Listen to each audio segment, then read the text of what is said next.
Okay, now what we're going to talk about today is sometimes in Premiere Pro when we're working on a timeline in a sequence and we just notice that a clip gets a little glitch in it, usually at the very beginning of a clip.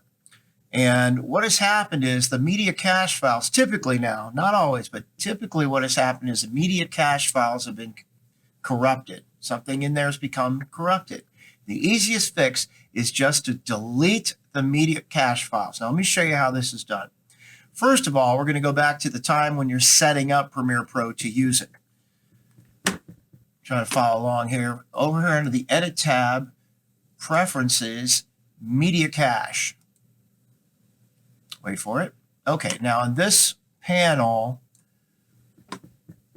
we've got Media Cache Files, Location.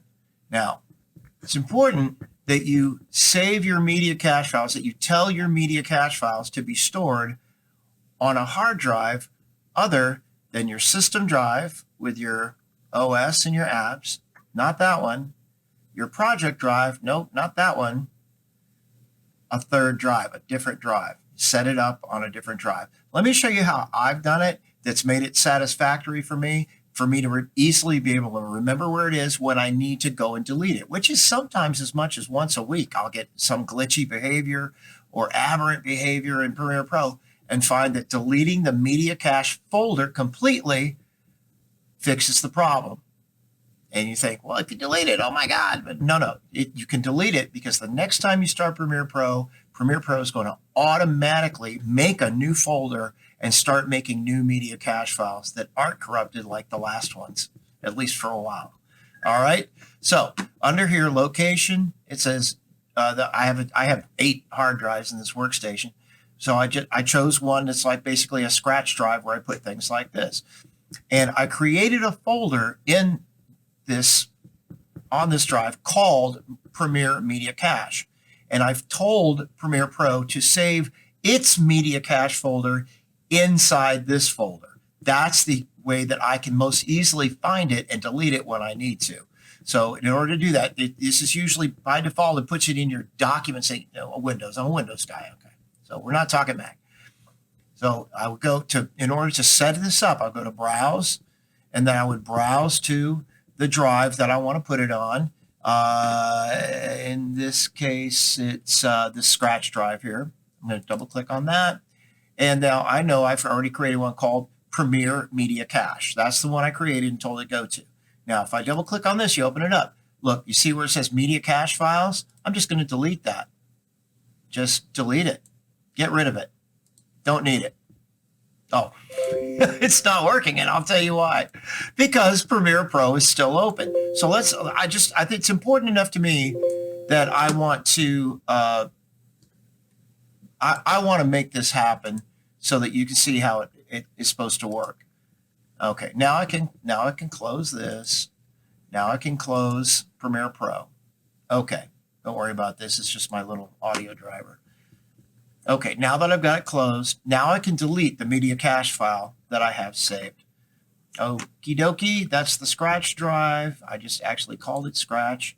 I'm going to go to Premiere Pro Media Cache, Premiere Media Cache, and I'm just going to delete this file.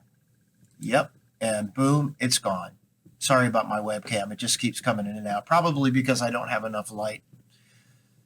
Okay, now we can close that. We can restart Premiere. Wait for it. I'm going to turn on some more light. I can't stand this.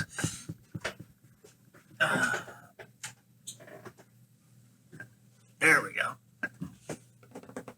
Yes, I work in a darkened cave, as all editors should. Don't you think? And now Premiere Pro is starting. Thank you, Captain Obvious. And I'm just going to open up the same one I had open there. We know all media cache files for all projects have now been completely destroyed. But when I open up this project, a new folder is going to be created, and I'll prove it to you, and new media cache files are being built as we speak. I can't see my little progress bar down. There's a little progress bar down here that tells you when the media is being conformed. When the media is being conformed, those are the media cache files that are being created. Let's go back to my Scratch drive and Premiere Media Cache.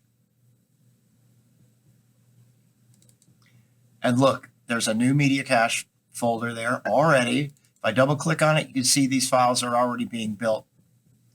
How cool is that? Now, once you do that, that glitch should disappear. The glitch that you see in there should have disappeared, along with any other aberrant behavior you might be experiencing.